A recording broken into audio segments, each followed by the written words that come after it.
personality woman who I had the pleasure to meet a couple years ago. And I was able to go out in Beverly Hills and hear her speak. And I mean, she shook me up. And when I mean she shook me up, she literally shook me up because she said, "Move your body." And I was doing like this. Matter of fact, the whole audience was doing it. Now, what she does. Family and friends, I'd like to just share with you some brief facts about our dynamic speaker, Dr. Cherilyn Lee.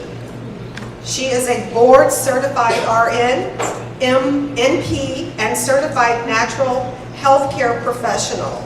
Her topic today will be toxic mind, toxic body. What are you detoxing? Dr. Lee has been a practitioner of functional and biological medicine as well as an integrated healthcare for more than 25 years. She sees clients at NutraMed Integrated Healthcare Center, Inc., providing vitamin C, IV, glutathione, IV treatments, Zyto assessments, hyperbaric oxygen, micronutrient testing, and more. She hosts a weekly live internet radio show. It is CherilynLeeHealthShow.fm. Dr. Lee also offers free cancer screening using a computerized regulation, thermographic, early screening for breast cancer, no radiation, no pain system that is non-radioactive, which was donated to her nonprofit NutraMed Wellness Center. Family, friends, please let's give a warm welcome to Dr. Cherilyn Lee.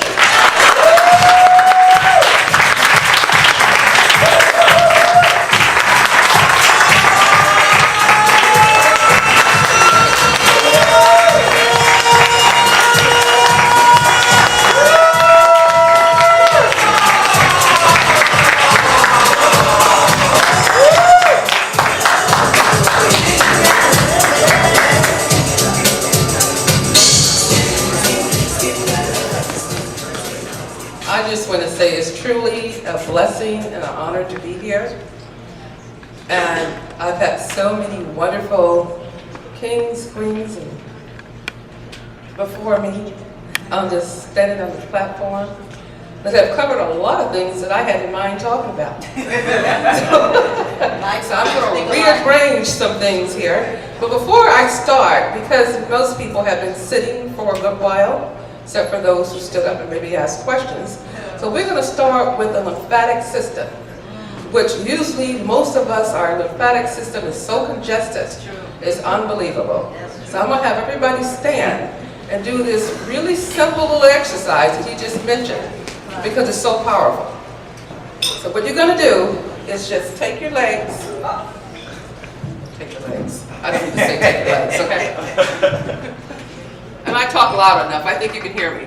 Yes. Can you hear me? Yes. Okay, so you're going to start at your feet, lower ankle, and you're going to kind of shake them.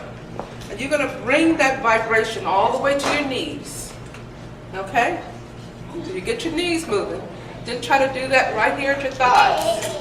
And then you're going to feel it more at the hips. Okay? Then at the waist. And bring it all the way up to the shoulder.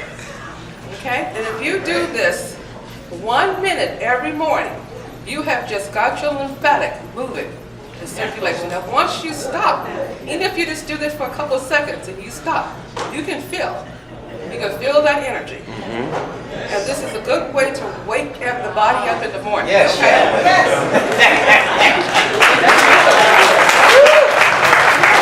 Working the sedentary lifestyle is working.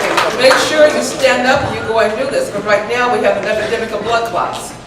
People are not aware of that, especially traveling in a plane for hours and in a car for hours traveling. We do have an epidemic. I want to say that I am just again honored to be here and meeting King Brother, I say always brother, Abraham.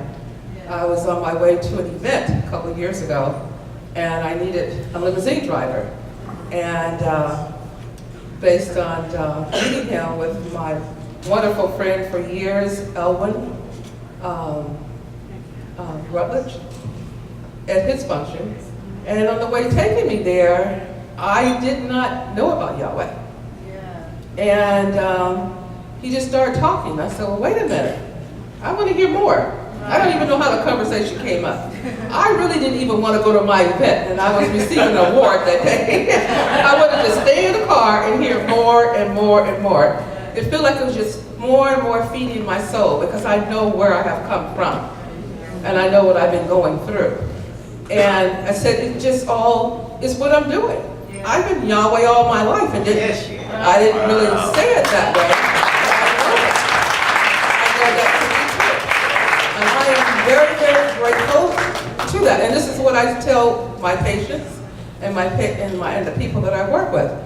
I want to share a couple of things here, because I think they were so very powerful as we talk about the purpose of things happening in our lives. So this was a really kind of bizarre journey, but it's how it ended and how it started.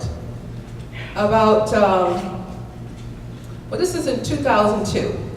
I was working a clinic. My daughter was expecting at that time. She was living with me. And in 2002, I came home from work. It was rather late at night.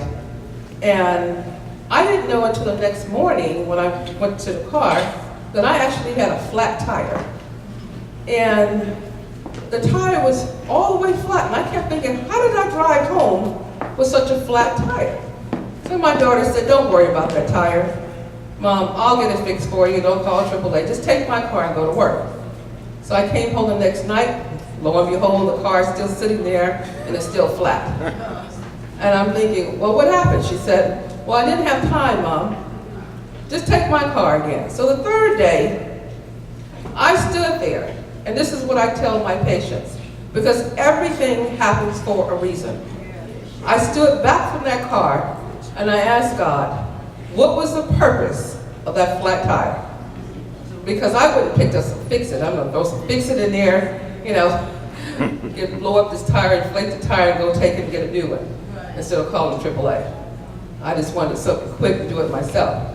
But as I stood back in the car, what I heard was, you got a big hole in your life that you need to take care of.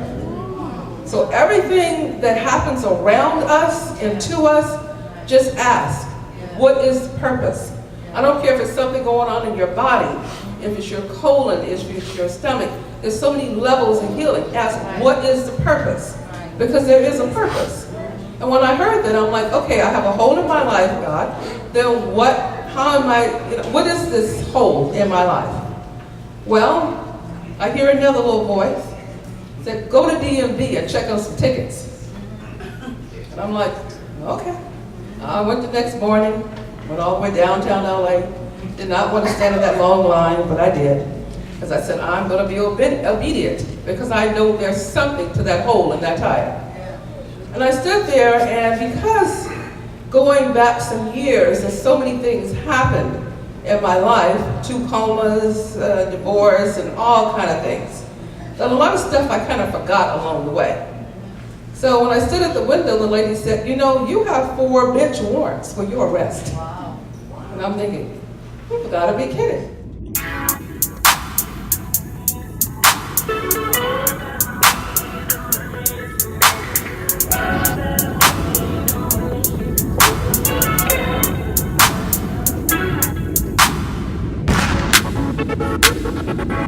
A man who faints in the midst of adversity, right, whose strength is weak. Does that man look weak? Is anybody feeling anything weak? Are you feeling strong and mighty?